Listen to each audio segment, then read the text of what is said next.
আসসালামু আলাইকুম। রসুন শুধু রান্নার স্বাদ বাড়ায় না, বরং এটি এক প্রাকৃতিক ঔষধ। আজকের ভিডিওতে জানব রসুনের অসাধারণ উপকারিতা। শরীরের প্রতিটি অংশে অক্সিজেন পৌঁছাতে সাহায্য করে, মানসিক চাপ ও উদ্বেগ কমাতে সহায়ক, স্মৃতিশক্তি বাড়ায়, আলঝেইমার ও ডিমেনশিয়ার ঝুঁকি কমায়, ভারী ধাতব বিষক্রিয়া কমাতে সহায়তা করে। প্রাচীনকাল থেকে কৃমির ঔষধ হিসেবে ব্যবহৃত হয়, শীতে শরীর উষ্ণ রাখতে সহায়ক, অ্যান্টিসেপটিক গুণে সংক্রমণ ঠেকায়, বিশেষত নারীদের জন্য উপকারী, আর্থ্রাইটিস ও জয়েন্টের ব্যথায় আরাম দেয়।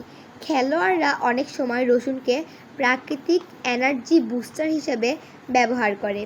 খাবার সহজে হজম করে, স্নায়ু শান্ত করে, অনিদ্রা কমাতে সাহায্য করে, অম্বল ও পেট ফাঁপা দূর করে, রক্ত পরিশুদ্ধ করার কারণে ত্বক পরিষ্কার ও সতেজ রাখে। নিয়মিত খেলে ঘামের দুর্গন্ধ কিছুটা হ্রাস পায়। রসুন সত্যি প্রকৃতির এক অমূল্য উপহার। সুস্থ থাকতে প্রতিদিনের খাবারে রাখুন রসুন। ভিডিওটি ভালো লাগলে লাইক দিন, শেয়ার করুন এবং চ্যানেলটি সাবস্ক্রাইব করুন।